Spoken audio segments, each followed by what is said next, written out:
Assalamualaikum, the criticals. I hope you're fine and you will be fine. तो the criticals आज हम simple present tense का part 4 करेंगे। तो मैं आपको ये बताता चलूँ कि आज का काम थोड़ा सा मुश्किल काम है, पर परेशान नहीं होना, मैं आपके साथ हूँ। जब मैं आपके साथ हूँ तो फिर परेशानी किस बात की। देखें, शुरू करते हैं सिंपल प्रेजेंट टेंस पार्ट 4 और स्पोकन इंग्लिश प्लस ग्रामर का लेक्चर 24वां लेक्चर। अच्छा, तो थियोरेटिकल्स देखें, मैं कहता हूँ Ali is good. He is a boy. वो एक लड़का है, वो एक लड़का है। She is an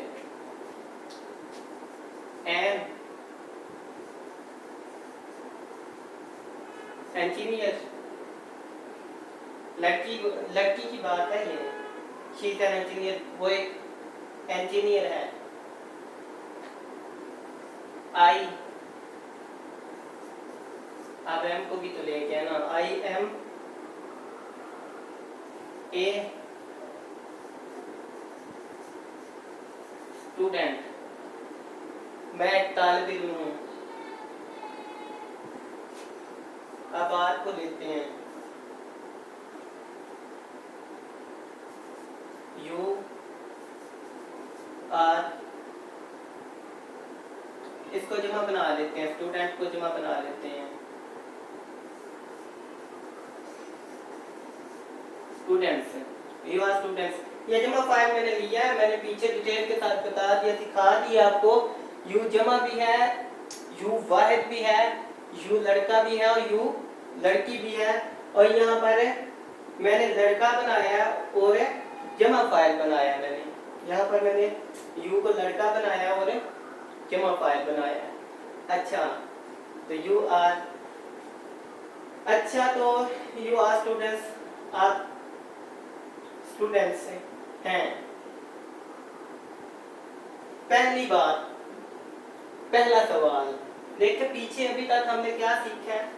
इस टेंस में ये हमने सीखा है, यहाँ तक हमने सीखा है इस एम और आर का यूज है सेंटेंसेस में राइट करना, राइट कैसे करना है और स्पीकिंग में कैसे यूज करना है इस एम और आर को।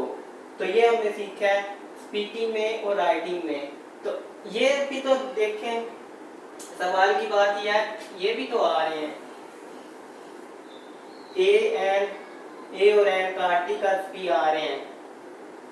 तो ये क्या बात हुई फिर, ये आर्टिकल्स भी तो हैं।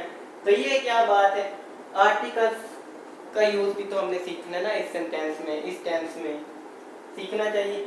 देखिए सवाल आपका बनता है, मैं कहता हूँ देखिए ये पहला सेंटेंस, सेंटेंस नंबर 1, कोई ए ना तो ए आया इसमें, गुड से पहले ना एन आया है, दूसरे में ए आपका आ गया, तीसरे में एन आ गया, फिर चौथे सेंटेंस में आपका ए आ गया, फिर पांचवें सेंटेंस में देखते ना ए आया ना एन आया, फिर ना इस सेंटेंस में ना ए आया और ना आपका एन आया।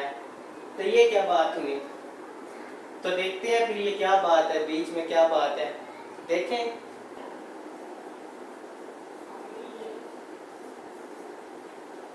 There are only 3 articles in English. English में सिर्फ 3 आर्टिकल्स हैं। कौन कौन से आर्टिकल्स होते क्या, हरफे तनकीर आर्टिकल्स।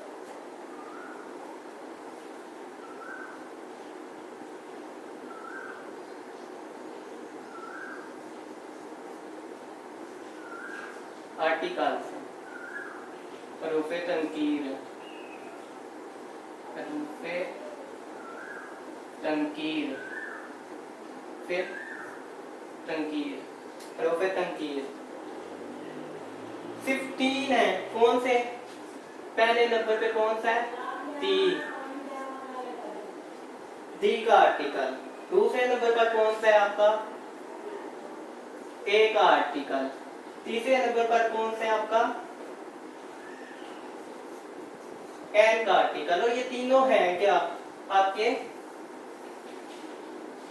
एडजेक्टिव्स हैं? एडजेक्टिव्स हैं। और ये कौन सा आर्टिकल बनता है?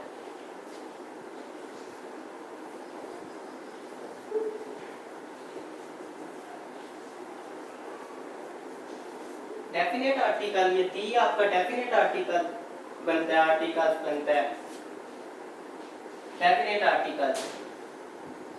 दी डेफिनेट आर्टिकल बनता है। और ये आपके ये दोनों कौन से आर्टिकल बनते हैं?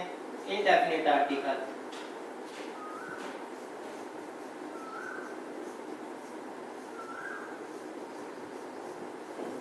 Indefinite articles. ये दोनों ए और एन क्या बनते हैं? इनडेफिनेट आर्टिकल्स बनते हैं। आज हम इस पार्ट में क्या करेंगे? इन दोनों को समझेंगे। ये दी को पार्ट 2 में कल समझेंगे, पार्ट 2 में समझेंगे। अभी ए और एन को कवर करेंगे हम।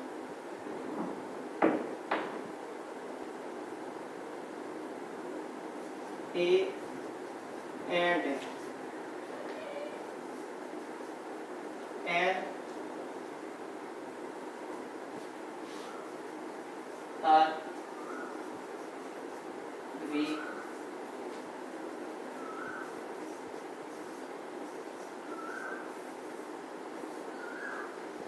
A and N are weak forms of one।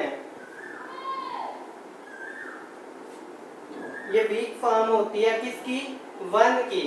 O N E one. One का मतलब भी एक ही होता है ना, 1 2 3 4 5 6। लेकिन इस टेंस में मैंने पीछे किसी लेक्चर में बताया था कि वन नहीं कहीं आपने इस टेंस में वन नहीं यूज कर देना। ए और एन इस्तेमाल करने, वन नहीं आपने यूज कर देना। वन भी एक होता है। और एक की वीक फॉर्म हमने क्या बनाई है? ए और एन वीक फॉर्म हमने बनाई है वन की। इनका भी मतलब ए का भी मतलब एक होता है और एन का भी मतलब एक ही होता है। अब इनका इस्तेमाल कहाँ पे यूज होगा? देखें, ये हमने यूज किया तो इसमें इनका इस्तेमाल कहाँ कहाँ पे आएगा? देखें, point 1, point 2, a and an are used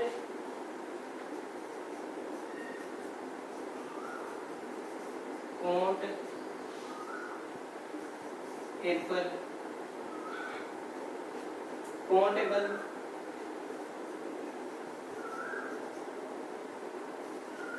singular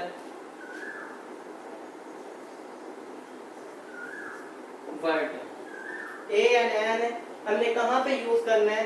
A and an are use with countable singular word.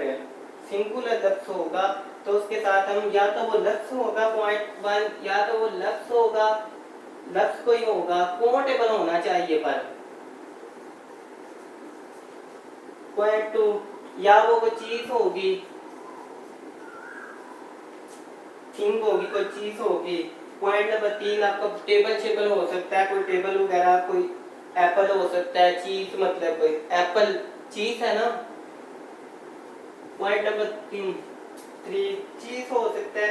Point number 3 कोई भी आपका countable common known,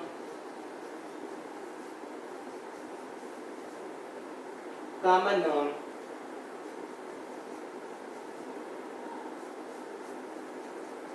known countable common known कोई भी हो सकता है। पॉइंट नंबर 4 आपका क्या बनता है? कोई भी पर्सन हो सकता है। Person common known, common person common known में आएगा जो आपका, जैसे मैंने ये बॉय लिखा है, ये कॉमन नोन में आएगा आपका। अच्छा, हो सकता है। अब ए और एन, ए कब लगाएंगे एन कब लगाएंगे, ये पॉइंट तो क्लियर नहीं हमारा हुआ। ए कब लगाएंगे एन कब लगाएंगे, ये पॉइंट तो बीच में ही है। ये तो बताया है कि ए किसके, ए और एन किसके साथ कब यूज करना है सेंटेंसेस में हमने। अब ए कब यूज करेंगे एन कब यूज करेंगे, वो तो पॉइंट बीच में ही है। तो देखें वो पॉइंट अब मैं क्लियर करने लगा हूं। In English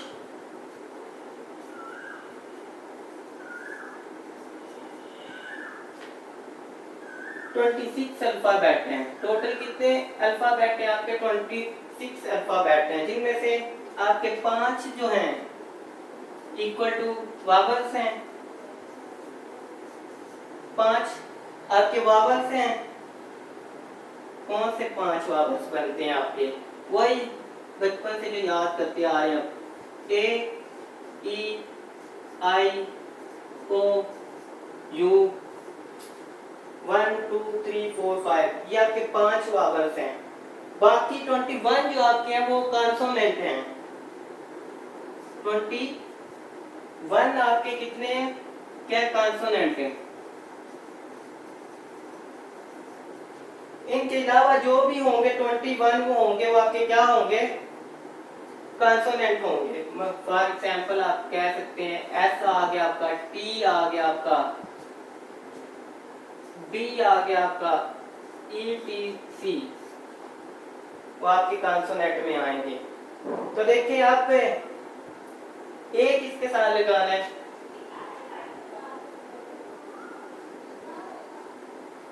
with consonant sound, consonant sound के साथ शुरू होता है, उसके साथ हमने क्या लगाना है? डिक्रेटिकल्स, डिक्रेटिकल्स उसके साथ हमने क्या लगाना है? ए का आर्टिकल यूज करना है हमने उसके साथ। We use the article of a. और एन कब यूज करना है? एन कब यूज करना है? An is used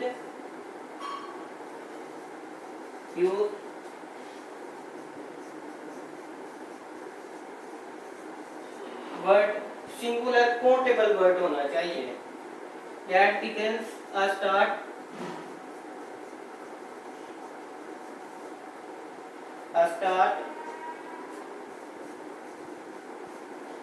with a vowel sound, vowel sound, vowel sounds के साथ जो शुरू होता है उसके साथ हमने क्या लगाना है? डिक्रेटिकल्स, उसके साथ हमने कौन सा आर्टिकल लगाना है? एन का आर्टिकल लगाना है। तो देखें, ये देखें, और कब लगाना है कब नहीं लगाना है देखें। ये लफ्ज पहला सेंटेंस देखिए, हम ए और एन का आर्टिकल यूज करने लगे हैं। पहला सेंटेंस देखें, इसके साथ हमने ये पहला लफ्ज आपका कौन सा है? गुड। एक एडजेक्टिव है, वो मैंने पीछे भी बता दिया कि एडजेक्टिव की an adjective has no singular form and a plural form, so we can't use a or an with an adjective. और ये अनकाउंटेबल है। कितना अच्छा, how much good Ali is, कितना अच्छा अली, हम नहीं बता सकते, काउंट नहीं कर सकते। तो इस वजह से हम ना तो हम ए लगाएंगे यहाँ पर, ना एन यूज करेंगे, नहीं यूज कर सकते। ये काउंटेबल नहीं है लफ्ज, ये काउंटेबल नहीं है। तब बॉय आ गया, दूसरा सेंटेंस बॉय आ गया, कॉमन नाउन आ गया। और बॉय एक लड़का, एक लड़का की बात है, एक लड़का, 2 लड़के, 3 लड़के हम काउंट कर सकते हैं। काउंटेबल लफ्ज है, काउंटेबल लफ्ज आ गया। और देखिए पहला लफ्ज कौन सा? इसका बी है, तो बी कॉन्सोनेंट में से आया या वावल साउंड में से आया? देखें, कॉन्सोनेंट में से आया या वावल साउंड में से आया आपका? तो बी यहाँ पे कॉन्सोनेंट साउंड में से आया। तो इससे पहले हम क्या लगाएंगे? ए और एन में से क्या यूज करेंगे? ए का इस्तेमाल करेंगे। इस साउंड के साथ ए हमने इस्तेमाल करना है।